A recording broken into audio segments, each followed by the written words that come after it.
Hi, my dog lovers. I'm making comfortable here because today we have a really serious topic, and that's pet food companies. And I can't see you right now, but I can only imagine that you're making faces and thinking, oh, the evil pet food companies. When it comes to our community, I've seen so much negative press. But I want to kind of be in a position of neutral observer today and just kind of give you a sense how I see pet food companies and what's happening. Many people complain about processed food and kibble, and it's become very clear that kibble is not as good as fresh food. I don't know one single medical doctor who would say processed food is better than fresh food and wholesome food.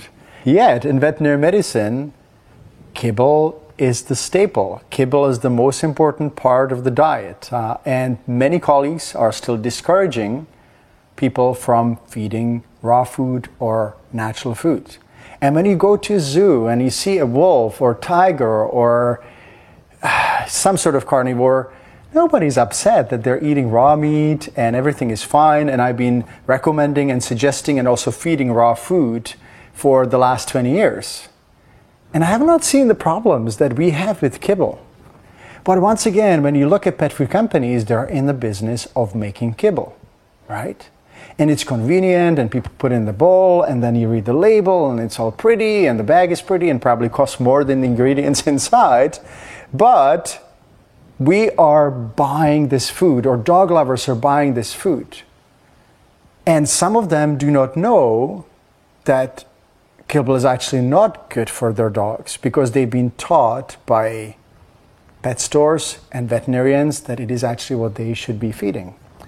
So when I kind of think about this, let's look at, I want to look at veterinarians and how they have been educated. Nutrition in veterinary school is about pet food company reps driving in, creating curriculum, educating people, giving sponsorships and whatever else, lavish dinners as soon as new graduates hit the ground, and sponsor conferences. Like you open the booklets and the bulletins of any conferences and you see the pet food company names and drug names and drug company names, and that's it. Because nobody else actually has the money to compete for the advertising dollars, right? So we have this education system that has been very well designed. And then we have another problem. Now, most veterinary clinics, if I'm correct, at least that's what I've seen in Canada, most veterinarians would take home $20 out of every 100 that they bill. And most veterinary clinics make about 30% of their gross revenue on sales of pet food. So when you think about it, quite often not selling processed food and special diets that are exclusive to veterinarians would mean that your vet's clinic would not survive. And people have families, people have mortgages, people have loans, they worry. And sometimes they don't want to even see the truth that processed food is not good, because if processed food wasn't sold, they would be in trouble, right? And they're unwilling to change. Maybe they're afraid to change. Maybe they really believe that kibble is the best, but listen, I'm going to have those vets eat processed food for the next 6 months and see how they look. Like, you know what a processed food dog looks like, kind of doughy and roly-poly, and it looks like a night table because it's so fat, right? Because they eat so much, it's dehydrated, they eat it, processed food, it sits on the shelf for 6 months, 12 months, and then they eat it. And the same thing every day. I would like to see my colleagues 6 months later on processed food. So what do we do about this? Like, how do we solve it? Now, the first thing that you can do is to really start reading materials about how to address different conditions, liver disease, kidney disease with natural diets. I've written a lot of articles on that. There are other colleagues that have written articles. So educate yourself. Second, don't get intimidated and just say that you just simply don't want to feed kibble.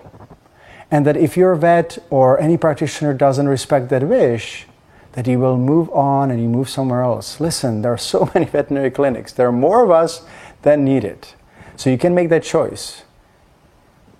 Third, I'm going to beg and ask my conventionally minded colleagues to really ask themselves whether they would be willing to feed their children and their family processed food. And if they're not, no matter how much it hurts, you have to figure out other way of making money. I am not here to position myself as the other side, but I really care about the health of our patients, of our dogs, because you know what? I know how important they are to us. And if I say that raw diet or natural food in my practice has increased the lifespan by years, not months, that is a lot of time with our loved ones. So I hope that you will think about it and you will not get mad at me. I'm not against you making decent living. I even am willing to understand why this is happening. But then there's one more thing that I want to point out. And that is that if dog lovers do not buy kibble, guess what's going to happen?